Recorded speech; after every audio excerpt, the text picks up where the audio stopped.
ఉప ముఖ్యమంత్రి మల్లు భట్టి విక్రమార్కకు ఎమ్మెల్సీ కవిత లేఖ.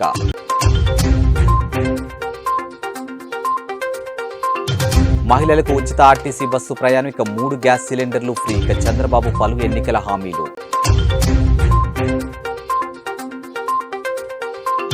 విశాఖ టెస్ట్లో టీమిండియా విన్నర్, 106 రన్స్తో ఇంగ్లాండ్ ఓటమి.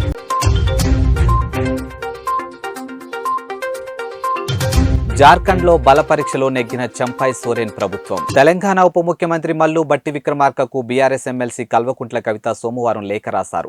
బడ్జెట్లో బీసీ సంక్షేమానికి 20,000 కోట్లు కేటాయించాలని కోరారు. బీసీలకు కాంగ్రెస్ ఇచ్చినటువంటి హామీలు అమలు చేయాలని లేఖలో పేర్కొన్నారు. Mahatma Jyotirao Phule BC sub plan కు చట్టబద్ధత కల్పిస్తామని ఎన్నికల మేనిఫెస్టోలో కాంగ్రెస్ చేర్చిందని గుర్తు చేశారు. అలాగే బీసీ సంక్షేమానికి రానున్న 5 ఏళ్లలో లక్షల కోట్ల రూపాయలు కేటాయిస్తామని హామీ ఇచ్చిందని పేర్కొన్నారు. ఎంబీసీల సంక్షేమానికి ప్రత్యేక మంత్రిత్వ శాఖ ఏర్పాటు చేస్తామని కూడా కాంగ్రెస్ ఎన్నికల సమయంలో హామీ ఇచ్చిందని గుర్తు చేశారు.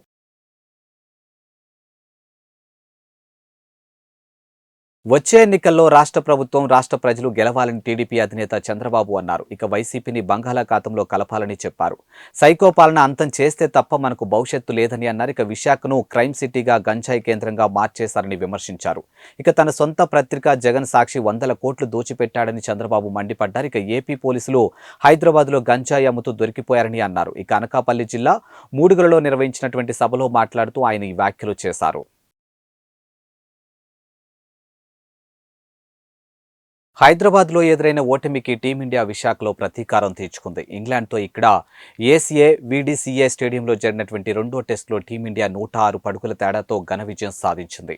399 పరుగుల లక్ష్యంతో నేడు 2వ ఇన్నింగ్ కొనసాగించిన ఇంగ్లాండ్ చివరికి 292 పరుగులకు ఆలౌట్ అయింది. ఇంగ్లాండ్ బ్యాట్స్మెన్ పోరాడినప్పటికీ విశాఖ పిచ్పై టీమిండియా బౌలర్లు నిరోధించలేకపోయారు. బుమ్రా 3, అశ్విన్ 3 వికెట్లతో ఇంగ్లాండ్ పతనాన్ని శాసించారు. ముఖేష్ కుమార్ 1, కుల్దీప్ యాదవ్ 1, అక్షర్ పటేల్ 1 వికెట్ తీశారు.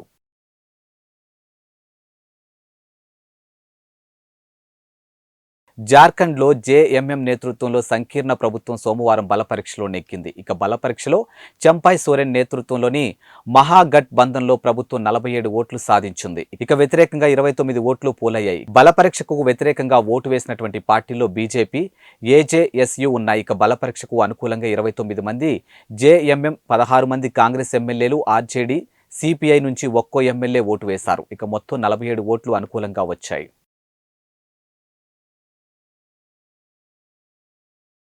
40 ఏళ్ల పాటుగా ఉంటున్నటువంటి ఆ గ్రామానికి కనీస సౌకర్యాలు కల్పించడంలో సంబంధిత అధికారులు, ప్రజాప్రతినిధులు విఫలమయ్యారని ఆ గ్రామస్తులు ఆవేదన వ్యక్తం చేస్తూ ఉన్నారు. స్థానిక ఎమ్మెల్యే గడప గడపకు మన ప్రభుత్వం కార్యక్రమంలో భాగంగా తమ గ్రామానికి వచ్చి గ్రామ సమస్యలు తెలుసుకుని వెంటనే సౌకర్యాలు కల్పించమని అధికారులను ఆదేశించిన పంచాయతీ పరిధిలో ఉన్నటువంటి షాడో లీడర్ తమ గ్రామ అభివృద్ధికి అడ్డుపడుతున్నారని ఆరోపిస్తూ ఉన్నారు. ఇంతకీ ఆ గ్రామం ఎక్కడా అని తెలుసుకోవాలి అంటే నెల్లూరు జిల్లా ఆత్మకూరు మండలం నువ్వురుపాడు గ్రామంలో హరిజనవాడకు వెళ్లాల్సిందే. తమ కాలనీలో ఏర్పడి 40 ఏళ్లు పూర్తవుతున్నా గ్రామంలో కనీస సౌకర్యాలు, డ్రైనేజీ, సిమెంట్ రోడ్లు ఏర్పాటు చేయడంలో చొరవ చూపడం లేదని గ్రామస్తులు తెలుపుతూ ఉన్నారు.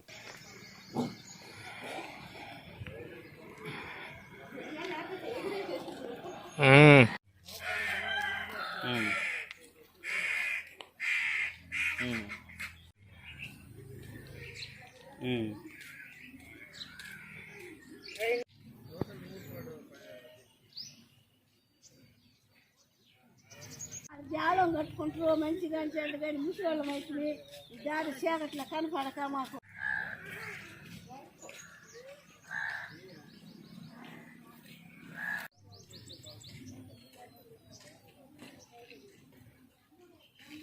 ఏమయ్యా మేమంటాం.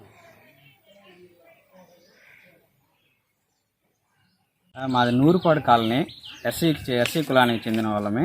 దాదాపు ఇక్కడికి ఫ్యామిలీలు వచ్చి దాదాపు 35 సంవత్సరాలు అయింది. 35 సంవత్సరాల నుంచి ఏదో ఎలక్షన్లు వచ్చినప్పుడు నామకి వ్యవస్థగా 1-2 మౌలిక వసతులు కల్పించి మీ పాపులేషన్కి ఇంత మాత్రం చాలు అని చెప్పినట్టు వాళ్ళు ఆడవరకు చాలు, మీకు ఇది వేసింది, మీ ఓట్లకి ఇది వస్తుంది, అంతవరకేను, ఇంతకు మించి మీకు రావు. ఈ డ్రైనేజీలు కానీ, రోడ్లు కానీ, లేదా ఈ తాగునీటి వసతి కానీ, లేదా శ్మశానానికి దావు కానీ, ఇదంతా కూడా పాపులేషన్ బట్టి వస్తుందంట. ఆ పాపులేషన్ అనేది మేము మనుషులం కదా, ఇక్కడ ఒక 200 మంది నివసిస్తున్నా కానీ ఆ 200 మందికైనా కానీ కనీస వసతులు ఉండాలి కదా, అవి కూడా కల్పించరు. ఎమ్మెల్యే గారు చెప్పినప్పుడేమో ఎమ్మెల్యే గారు వేపిస్తానండి. స్థానిక నాయకులు ఏమంటే ఇక్కడ పాపులేషన్ లేదు, ఇక్కడ ఓట్లు తక్కువ ఉన్నాయి, దానివల్ల కేర్లెస్గా చేసి మమ్మల్ని వరకు దూరం పెడుతున్నారు. అన్ని దిక్కులు మాత్రం పనులు బాగానే జరిగిపోతున్నాయి సవ్యంగా.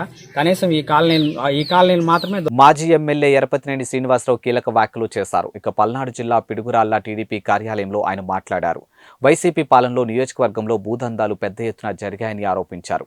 శివాలయాలకి సంబంధించినటువంటి ఎండోమెంట్ భూములను మాజీ ఎమ్మెల్సీ వీరభద్రుని రామిరెడ్డి, వీఆర్ఓ సత్యరెడ్డి, లింగారెడ్డితో కలిసి అక్రమ రిజిస్ట్రేషన్లు చేయించుకున్నారని తీవ్ర ఆరోపణలు చేశారు. ఇక కోనంకి శివారు ప్రాంతంలో ఉన్నటువంటి అసైన్ భూములను 2014లో పట్టాలు ఇచ్చినట్టుగా నకిలీ పత్రాలు సృష్టించుకున్నారని తెలిపారు. ఇక నియోజకవర్గంలో 33 చోట్ల అక్రమ మైనింగ్ జరుగుతుందని ఆరోపించారు.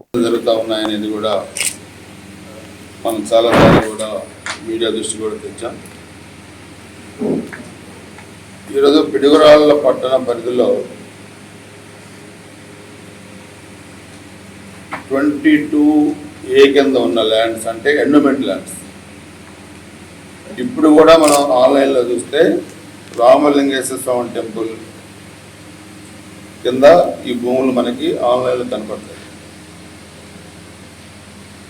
Survey number 621, 622, 626. దీనిలో క్లియర్గా చూస్తే ఇక్కడ ఎండోమెంట్ ల్యాండ్ అని కూడా చాలా క్లియర్గా మెన్షన్ చేస్తుంది డిపార్ట్మెంట్ ఆఫ్ ఎండోమెంట్ డిపార్ట్మెంట్లో. కానీ ఈ ల్యాండ్స్ని కాసుమహేష్ రెడ్డి ఆధ్వర్యంలో మాజీ జడ్పీటీసీ రామిరెడ్డి, వీరభద్రం రామిరెడ్డి, అదేవిధంగా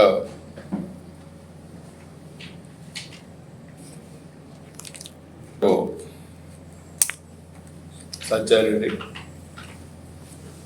అదేవిధంగా డాక్యుమెంట్ రైటర్ లింగారెడ్డి, రామిరెడ్డి బంధువులు లక్ష్మారెడ్డి, శివారెడ్డి, వీళ్ళు దీన్ని రిజిస్ట్రేషన్ చేయించుకున్నారు పిడుగురాళ్ళు ఎండోమెంట్ ల్యాండ్. సో ఇక్కడ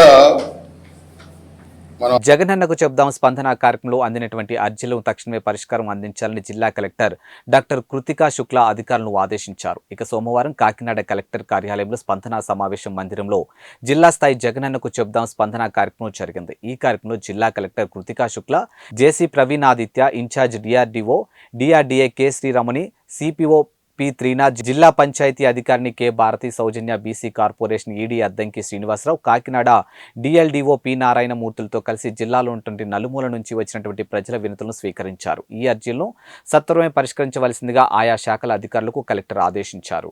రాష్ట్ర ప్రభుత్వం ప్రజల సంక్షేమం కోసం అమలు చేస్తున్నటువంటి వివిధ సంక్షేమ పథకాలు, రెవెన్యూ, పౌర సరఫరాల సేవలు, నవరత్నాలు, పేదలందరికీ ఇల్లు పథకం కింద చట్టాలు పంపిణీ, ఇల్లు మంజూరు, పెన్షన్లు, సర్వే, ఉద్యోగ ఉపాధి అవకాశాలు, భూ వివాదాలు తదితరులకు సంబంధించినటువంటి అర్జీలు వచ్చాయి. ఈ సందర్భంగా కలెక్టర్ కృతికా శుక్లా మాట్లాడుతూ రాష్ట్ర ప్రభుత్వం ప్రతిష్టాత్మకంగా జగనన్నకు చెప్దాం స్పందన కార్యక్రమాన్ని నిర్వహిస్తుందని అన్నారు. ఈ స్పందన కార్యక్రమంలో అందినటువంటి ప్రతి వినతిని సంబంధిత అధికారులు క్షుణ్ణంగా పరిశీలించి నాణ్యమైన పరిష్కారం ఇవ్వాలని అన్నారు.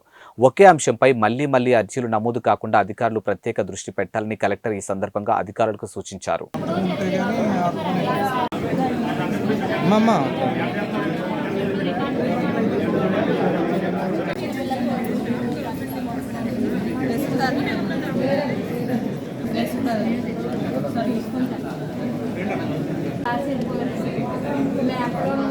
స్థలాలు స్తంభాలు వేసినట్టు, మట్టి వేసినట్టు అన్నీ ఉన్నాయంటే మా ఇంట్లో ఇది రాదు ఆంధ్రాలు చేస్తున్నారు.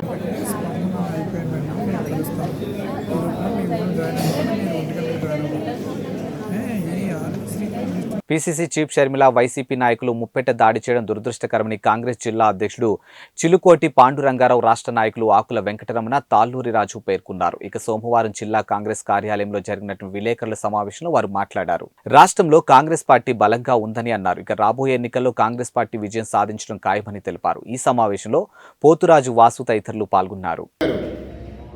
ఆంధ్రప్రదేశ్ విభజన చట్టంలో హామీల అమలు కొరకై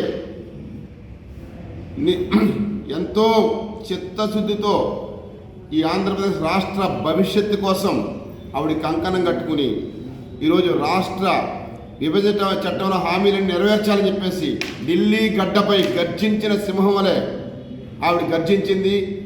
శరద్ పవార్ గారిని కలిసాం, అలాగే సీతారాం యేచూరి గారిని కలిసాం, అలాగే తమిళనాడు రాజ్యసభ సారెడ్డి గారిని కలిసాం. అక్కడ వివిధ పార్టీల పెద్ద నాయకులందరినీ కూడా మేము 2వ తారీఖున ఢిల్లీలో కలవడం జరిగింది. ఆంధ్రప్రదేశ్ భవన్లో మేము మహాధర్నా కార్యక్రమాన్ని నిర్వర్తించాం. ఈరోజు ఆ ధర్నా కార్యక్రమాన్ని అన్ని పార్టీలు కూడా ఏకీకృతమని చెప్పి ఆంధ్రప్రదేశ్ జరిగిన అన్యాయం గురించి ఢిల్లీ గడ్డ సాక్షిగా అందరూ సహాయ సహకారాలు అందిస్తున్నారు. ఆంధ్రప్రదేశ్కు జరిగిన నష్టం గురించి అయితే ఇక్కడ ఈ కాంగ్రెస్ పార్టీని మోసేది విభజన కేంద్ర ప్రభుత్వం ప్రకటించిన పార్లమెంట్ సాక్షిగా ఇచ్చినటువంటి విభజన చట్టంలో హామీలే.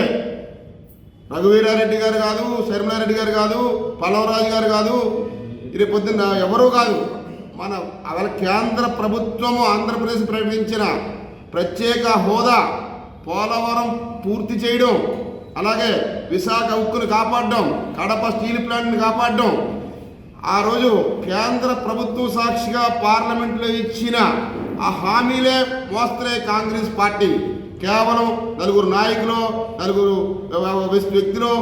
గుంటూరు జిల్లాలోని సాయి భాస్కర్ హాస్పిటల్లో డైరెక్టర్ బూసిరెడ్డి నరేందర్ రెడ్డి మీడియా సమావేశం నిర్వహించారు. ఈ సందర్భంగా ఆయన మాట్లాడుతూ దేశం మొత్తం మీద 50 నుంచి 60 రోబోటిక్లు ఉన్నాయని అన్నారు. ఇక సాయి భాస్కర్ హాస్పిటల్లో రోబోటిక్ ద్వారా సుమారు 150 మందికి జాయింట్ మార్పిడులు చేసినట్లు తెలిపారు. పేషెంట్ కు సంబంధించిన వివరాలు ఈ స్కాన్ పెన్ డ్రైవ్ ద్వారా రోబోటిక్ కు అందిస్తున్నామని పేర్కొన్నారు. ఇక ప్రతి పేషెంట్ కు విడివిడిగా పరికరాలు ఉపయోగిస్తున్నామని ఆయన వెల్లడించారు.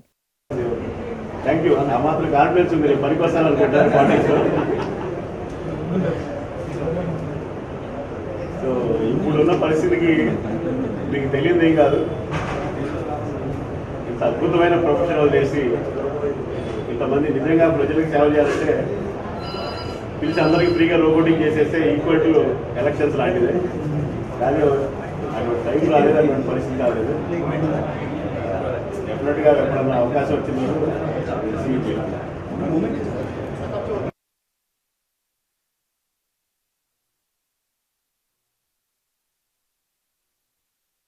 Good morning everybody. Sai Bhaskar hospital robotic knee replacement గురించి మీకు ఎక్స్ప్లెయిన్ చేయడానికి నేను పిలిచినందుకు మీరు ఉదయాన్నే మీరందరూ టైం తీసుకొని ఇక్కడ వచ్చినందుకు మీ అందరికీ ధన్యవాదాలు. ఎందుకంటే ప్రపంచవ్యాప్తంగా రోబోటిక్స్, ఆర్టిఫిషియల్ ఇంటెలిజెన్స్ గురించి ఇప్పుడు ఎక్కడ చూసినా, ఏ ఫీల్డ్లో చూసినా కూడా robotics and artificial intelligence taking over. భారతదేశంలో ఇప్పటివరకు ఎప్పుడు కూడా ఒక రోబోటిక్స్ ఎలా పనిచేస్తుంది అనేది మీరు యూట్యూబ్ ఛానల్స్లో కానీ లేకపోతే ఎక్కడైనా చూసి దాని గురించి ఇదయ్యారు. కానీ రియల్గా రోబోటిక్స్ అంటే ఏంటి, రోబోటిక్స్ ఎలా పనిచేస్తుంది, దానివల్ల ఉండే అడ్వాంటేజెస్ ఏంటి అని తెలియజేయడానికి ఇవాళ మనం ఈ ప్రెస్ మీట్ ఏర్పాటు చేయడం జరిగింది. మీ అందరికీ తెలుసు సాయి భాస్కర్ హాస్పిటల్స్ రోబోటిక్స్ చేస్తున్నది. ఇప్పటికే ఆల్మోస్ట్ 150 మంది పేషెంట్స్ పైన ఈ రోబోటిక్ నీ రీప్లేస్మెంట్ చేసిన తర్వాత దాంట్లో వస్తున్నటువంటి మంచి ఫలితాలని మీ ద్వారా ప్రజలకు తెలియజేయాలన్న ఉద్దేశంతో ఇవాళ ఈ ప్రెస్ మీట్ ఏర్పాటు చేయటం జరిగింది. రోబోటిక్ అంటే ఏంటి అనేది మీకు ఎక్స్ప్లెయిన్ చేయాలంటే, రీప్లేస్మెంట్ ఎందుకు చేయాల్సిన అవసరం వస్తుందంటే కొన్ని లక్షల నీ రీప్లేస్మెంట్ సర్జరీస్ని స్టడీ చేసిన తర్వాత నీ రీప్లేస్మెంట్ 2 to 3% వాళ్ళల్లో ఫెయిల్ అవడానికి ఏంటి కారణాలు అనేది ప్రపంచవ్యాప్తంగా స్టడీ చేశారు. Federation of medical representative association of India జాతీయ కౌన్సిల్ సమావేశాలు విజయవాడ మాకినేని బసవపున్నయ్య ఆడిటోరియం నందు 7వ తేదీ నుండి 9వ తేదీ వరకు జరుగుతున్నాయని ఆంధ్రప్రదేశ్ మెడికల్ రిప్రజెంటేటివ్ యూనియన్ ఆధ్వర్యంలో గోడ పత్రికను ఇంద్రపాలెం అంబేద్కర్ విగ్రహం వద్ద ఆవిష్కరించారు. ఈ సందర్భంగా కాకినాడ నగర అధ్యక్షులు స్వామి మరియు రాష్ట్ర వర్కింగ్ కమిటీ మెంబర్ వెంకన్న మాట్లాడుతూ దేశవ్యాప్తంగా కార్మిక వర్గానికి వ్యతిరేకంగా తీసుకొచ్చినటువంటి 4 లేబర్ కోడ్లు రద్దు చేసి యథావిధిగా 44వ కార్మిక చట్టాలు అమలు చేయాలని, సామాన్య ప్రజలకు అత్యవసర పరిస్థితుల్లో ఉపయోగించే మందులపై మరియు వైద్య పరికరాలపై కేంద్ర ప్రభుత్వం జీఎస్టీని తొలగించాలని డిమాండ్ చేశారు. ఈ సమావేశాల్లో ఉద్యోగులు, ప్రజలు ఎదుర్కొనే సమస్యలపై భవిష్యత్తు పోరాటాలను రూపొందిస్తామని తెలిపారు. చివరి రోజు జరిగే ఆంధ్రప్రదేశ్ మెడికల్ రిప్రజెంటేటివ్ యూనియన్ రాష్ట్ర జనరల్ కాన్ఫరెన్స్ కు ప్రతినిధులు పాల్గొని జయప్రదం చేయాలని పిలుపునిచ్చారు. నా పేరు Appalaswamy, Kakinada Andhra Pradesh medical and representatives branch president. ఈరోజు రేపు 7వ తారీఖు నుంచి 11వ తారీఖు వరకు జరగబోయే మా ఆల్ ఇండియా సమావేశాలు మరియు రాష్ట్ర 39వ కౌన్సిల్ సమావేశాల సందర్భంగా వాటిని పురస్కరించుకొని ఈరోజు పోస్టర్ ఆవిష్కరణ చేయడం జరుగుతుంది. ఈ సమావేశంలో రైట్ టు హెల్త్ అనే థీమ్ని మేము మెయిన్గా తీసుకున్నాము. ప్రజలందరికీ కూడా ఆరోగ్యం అనేది ప్రధానమైన హక్కుగా ఉండాలని ప్రభుత్వాలు వాటికి సంబంధించి ఆరోగ్య రంగంలో కేటాయింపులు ఎక్కువగా జరిపి మందులపై ధరలను తగ్గించాలి. జిఎస్టీని కూడా ఈరోజు చాలా అధికంగా వసూలు చేస్తున్నారు. నిత్యావసర వస్తువు అత్యవసరమైనటువంటి మందులపై జిఎస్టీని ఎత్తివేయాలని చెప్పేసి నిరుపేదలకు మందులు గవర్నమెంట్ హాస్పిటల్ని డెవలప్ చేసి వాళ్ళందరికీ కూడా అందుబాటులో ఉండాలని చెప్పేసి ప్రభుత్వాన్ని డిమాండ్ చేస్తున్నాము. ఈ కార్యక్రమంలో ఈ సమావేశాల్లో మీ లేబర్ కోడ్లు రద్దు చేయాలని చెప్పేసి మనకి 4 కోడ్లు రద్దు చేసి ఇంతకుముందు యథాతథంగా ఉన్న లేబర్ చట్టాలను అమలు చేయవలసిందిగా కోరుకుంటూ ఈ సమావేశాలు 7వ తారీఖు నుంచి 11వ తారీఖు జరుగుతాయి కాబట్టి అందరికీ తెలియజేస్తూ మీరు అందరూ కూడా సంఘీభావం తెలపాల్సిందిగా కోరుకుంటున్నాం. రాష్ట్ర వర్కింగ్ కమిటీ మెంబర్ని ఈరోజు మేము పోస్టర్ ఆవిష్కరణకి ఇక్కడ సమావేశం అవడం జరిగింది. మాది ఆల్ ఇండియా రాష్ట్ర కౌన్సిల్స్ ఆల్ ఇండియా మహాసభలు 9వ తారీఖు 10వ తారీఖు 11వ తారీఖు విజయవాడలో జరగబోతున్నాయి. ఆ సమావేశాల నిమిత్తం ఈరోజు ఇక్కడ పోస్టర్ ఆవిష్కరణ చేయడం జరిగింది. అలాగే రాష్ట్ర మహాసభలు కూడా విజయవాడలో జరగబోతున్నాయండి ఈ 3 రోజులు. దీంట్లో ముఖ్యంగా మందుల ధరలు తగ్గించాలని చెప్పేసి మందుల పరికరాలు అలాగే మందులపై ఉన్న జిఎస్టీని ఎత్తివేయాలని ప్రజా సమస్యల మీద మా పోరాటం కొనసాగిస్తున్నాం.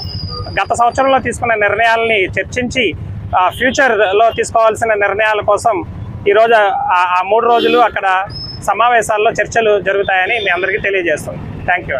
ప్రతిపక్ష పార్టీల అభివృద్ధిని చూసి ఓర్వలేక శవరాజకీయాలు చేస్తున్నారని కొయ్యూరు మండలం అంతాడ సర్పంచ్ సుర్ల చంద్రరావు తీవ్రస్థాయిలో విరుచుకుపడ్డారు. ఈ నెల 3న పాడేరు నియోజకవర్గం సమన్వయకర్త మత్స్యరాస విశ్వేశ్వరరాజుతో సమావేశం ఏర్పాటు చేస్తే పెన్షన్దారులకు ఇబ్బందులకు గురి చేసే సమావేశానికి తీసుకెళ్లాలని, దానిలో భాగంగానే కొత్తపల్లి గ్రామానికి చెందినటువంటి సుండ్రు చంటిబాబు చనిపోయాడని శవరాజకీయాలు చేయడం సిపిఐ బీజేపీ నాయకులకు మానుకోవాలని హితవు పలికారు. ఇక పంచాయతీ పరిధిలో ఉన్నటువంటి 12 గ్రామాల్లో ఎంపీ ఎమ్మెల్యే నిధుల ద్వారా అనేక అభివృద్ధి కార్యక్రమాలు చేశామని, గతంలో అధికారంలో ఉన్నటువంటి ప్రతిపక్ష నాయకులు ఏమి అభివృద్ధి చేశారో తెలపాలని డిమాండ్ చేశారు. సో ఈరోజు అంతా తాడవని పని చూసుకుంటే ఇల్లు కాలిపోయిన తర్వాత అక్కడ కూడా ఏకధాటిగా మన పంచాయతీలోని ఎమ్మెల్యే ఎంపీ మా నాయకులు మండస్థాయి నాయకులందరూ పర్యటించడం వల్లే అది ఫైర్ యాక్సిడెంట్ జరిగిన వెంబడే ఊటాని ఆనుకొని వాళ్ళకి ఈరోజు ఇల్లులు కట్టించడం కూడా జరిగింది. సో మీరు ఆ పని చేశారా? ఆ పని కూడా మీరు చేయలేకపోయారే. అదే మా నాయకులు ఇక్కడ పర్యటించకుండకపోతే, ఇక్కడ ఉన్న పరిస్థితులు తెలిసి ఉండకపోతే, మనంతాడ పంచాయతీ మీద ప్రేమ ఉండకపోతే అవి న్యాయం జరిగేదా అంటాను. మీరేం న్యాయం చేశారో మీరు ఒకసారి చెప్పండి. సో తప్పుడు ఆరోపణలు చేయడం అనేది కరెక్ట్ కాదు. మేము ఎక్కడ పెన్షన్దారుల్ని ఇబ్బంది పెట్టలేదు, ఆపేమని చెప్పలేదు. ఆ ముందు రోజే వాలంటీర్ల పని వాళ్ళు ఫస్ట్ తారీఖున వాళ్ళు ఇచ్చేస్తుంటారు, వాళ్ళ పని వాళ్ళు చేసుకుంటూ ఉంటారు. సో వాళ్ళని మనము మీరు ఖచ్చితంగా పెన్షన్ లాభేమనేది ఎక్కడ మేము చెప్పలేదు. అవస్థలు మీరు మాట్లాడే ముందు నిజాలు తెలుసుకోవాల్సిన అవసరం ఎంతైనా ఉందని కూడా ఈ సందర్భంగా తెలియజేసుకుంటున్నాను. మంచిది ఏదేమైనప్పటికీ కూడా విశ్వేశ్వరరాజు గారు ఇక్కడికి మా పిలుపు మేరకే వచ్చారు తప్ప ఏదో మీరు కండక్ట్ చేయండి నేను వస్తున్నానని అయితే అతను ఏ రోజు చెప్పలేదు. సో అతను గెలుపుని తట్టుకోలేక మీరు 2024లో ఖచ్చితంగా విశ్వేశ్వరరాజు అనే వ్యక్తి మా అధిష్టానం అధినాయకుడు ఎవరైతే జగన్మోహన్ రెడ్డి గారు ఉన్నారో అతని పిలుపు మేరకు ఈ 5 మండలాల్లోని ఏదైతే ఉందో ఈ అంతాడ పంచాయతీలోని 12 గ్రామాలు కూడా అభివృద్ధి చెందాలనే ఆలోచనతోనే ఈరోజు గతంలోని ఎంపీ మేడం గారు కూడా గెలవకుండా ముందు ఆవిడని తీసుకురావడం జరిగింది. ఆవిడ కొత్త బిల్లు తీసుకొచ్చి ఇక్కడ 12 గ్రామాలు ఉన్నాయమ్మా, ఖచ్చితంగా మీరు గెలిచిన తర్వాత 12 గ్రామాల్లో కూడా దృష్టి పెట్టాలని మేము చెప్పడం జరిగింది. సో ఆవిడ గెలిచిన తర్వాత కూడా అదే విధంగా దృష్టి పెట్టింది. మా ఎమ్మెల్యే గారు కూడా స్థానికంగా ఉన్న ఎమ్మెల్యే గారిని కూడా మేము ఎద్దుమాటు తీసుకెళ్ళాం. అక్కడ ఉన్న పరిస్థితులను కూడా మా ఎమ్మెల్యే గారిని కూడా చూడడం జరిగింది కళ్ళతోని. సో ఆవిడ చూడటమే కాకుండా ఆవిడ ఖచ్చితంగా ఇక్కడ ఉన్న ఎంపీ ఎమ్మెల్యే గారు కలిసి అంతాడ మొదలుకున్న పార్కుల వరకు కూడా రోడ్లు ఇవ్వడం జరిగింది. ఈరోజు ఏకలాసంగా ఈరోజు మీకు కూడా తెలుసు, మీరు ఎవరైతే విమర్శలు చేస్తున్నారో మీకు కూడా తెలుసు, అంతాడ మొదలుకొని ఎద్దుమాడ వరకు పార్కుల వరకు రోడ్లు అయిన సంగతి మీకు కూడా తెలుసు. అదే కొత్తపల్లి రోడ్డు మీరిద్దరు కూడా కొత్తపల్లి నాయకులే, పక్క ఊరు నాయకులు కాదు. గతంలోనే నాకన్నా ముందు మీకు 10-15 సంవత్సరాలు అనుభవం ఉంది రాజకీయంగా. నేనైతే 5 సంవత్సరాలు నేను రాజకీయాల్లోకి వచ్చి 5 సంవత్సరాలు అవుతుంది తప్ప మీరు ఒక 5 సంవత్సరాలు పరిపాలించారు. ఇప్పుడు కూడా మీరు జనాల చేత వెనుకబడి ఈరోజు కూడా మీరు పదవులను ఉన్నారు. సో ఇలాంటి తప్పుడు ఆరోపణలు చేసే ముందు ఒక్కసారి మీకోసం మీరు ఆలోచించవలసిందిగా ఈ మీడియా ముఖం కూడా మిమ్మల్ని తెలియజేసుకుంటున్నాను. మేము ఏ రోజు మా నాయకులు తీసుకురావడము దానికి మంచి జరుగుతుంది తప్ప చెడు జరగలేదు ఏ రోజు కూడా. మీరు మీ నాయకులకు తీసుకొచ్చి మీరు ఇలా చెడు కార్యక్రమాలు చేస్తున్నారు, మీ నాయకుల వరకు ఒరిగేది ఏమీ లేదు అని మీరు ఎక్కడో నిరూపించగలరా? అది నిరూపించగలరా? చూపించండి చూద్దాం. సో మా నాయకులకు రావడం వల్ల మా ఎంపీ గారు మా ఎమ్మెల్యే. అల్లూరి సీతారామరాజు జిల్లా కొయ్యూరు మండలంలో అంతాడ గ్రామంలో ఈ నెల 3న పాడేరు నియోజకవర్గం వైసీపీ పార్టీ సమన్వయకర్త మచ్చర్ రాస విశ్వేశ్వరరాజు సమావేశానికి పెన్షన్దారులు అందరినీ తీసుకుని వెళ్లి అక్కడే పెన్షన్లు ఇవ్వడం వల్ల కొత్తపల్లి గ్రామానికి చెందినటువంటి సుండ్రు చంటిబాబు మృతి చెందారని కొంతమంది నాయకులు ప్రచారం చేయడం అవాస్తవమని కొత్తపల్లి వాలంటరీ సుంకరి వరమహాలక్ష్మితో పాటు సచివాలయంలో పరిధిలో పనిచేస్తున్నటువంటి వాలంటీర్లు తెలిపారు. ఇక చుండ్రు చంటిబాబుకు ఇంటి వద్దనే పెన్షన్ ఇవ్వడం జరిగిందని, ఆయన ఆరోగ్యం కారణం వల్లే మృతి చెందాడు తప్పితే మరి ఏ కారణం లేదని వాలంటీర్లు అన్నారు. అతనైతే మీటింగ్ రాలేదు, తను చనిపోవడం వల్ల వాలంటీర్లే తీసుకొని వెళ్ళటంలోనే ఆ మధ్యలో ఇంటికి వచ్చేసరికి హాస్పిటల్కి తీసుకెళ్లారు. హాస్పిటల్ రావగానే చనిపోయారు. వాలంటీర్లు వీళ్ళు ఇబ్బంది పెట్టేస్తున్నారు, ప్రతిదానికి మీటింగ్ తీసుకెళ్ళి అనేసి మా మీద ఆరోపించడం తప్పండి. కావాలంటే మీరు రుజువు చేసుకోండి, అతను ఇంటి దగ్గర చనిపోయారా లేకపోతే మీటింగ్ తీసుకురావడం వల్ల చనిపోయారనేది రుజువు చేసుకోవాలి.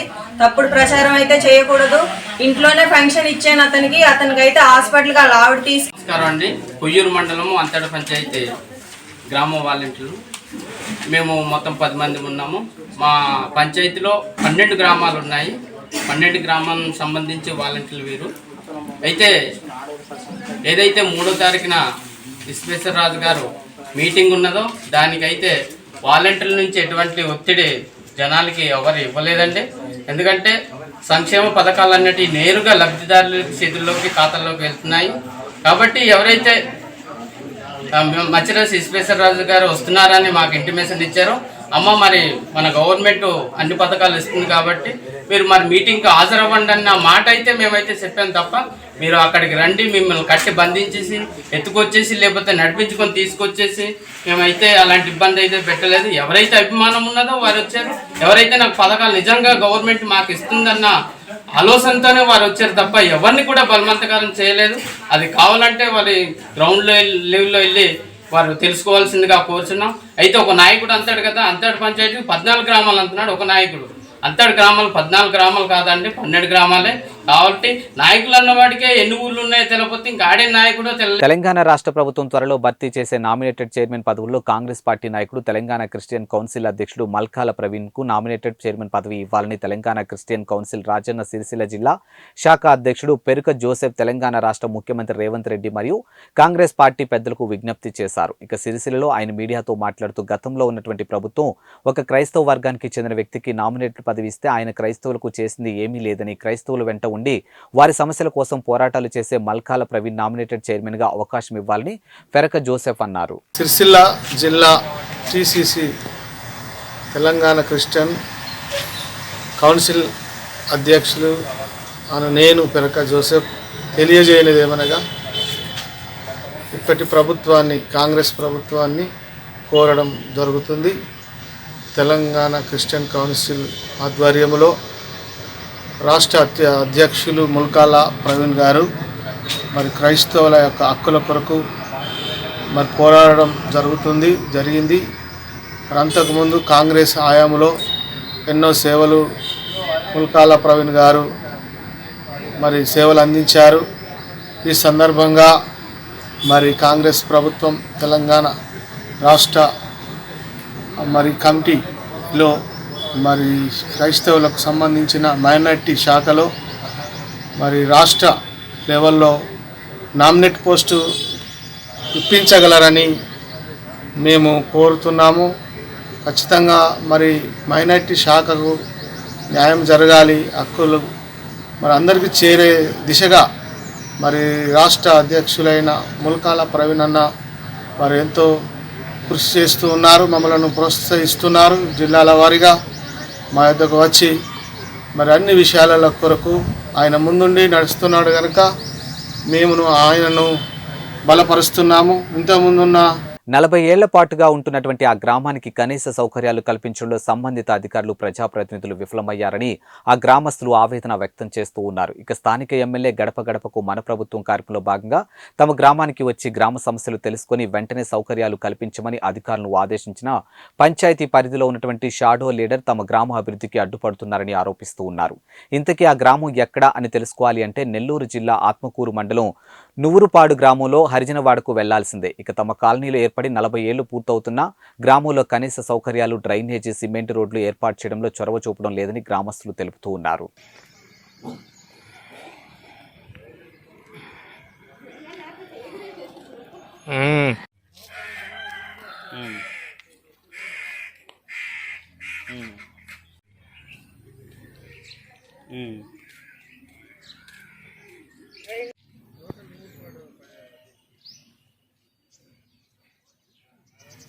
జాలం కట్టుకుంటారు మంచిగా చెడ్డ కానీ ముసలోళ్ళం అవుతుంది. ఈ దారి చీకట్ల కనపడక మాకు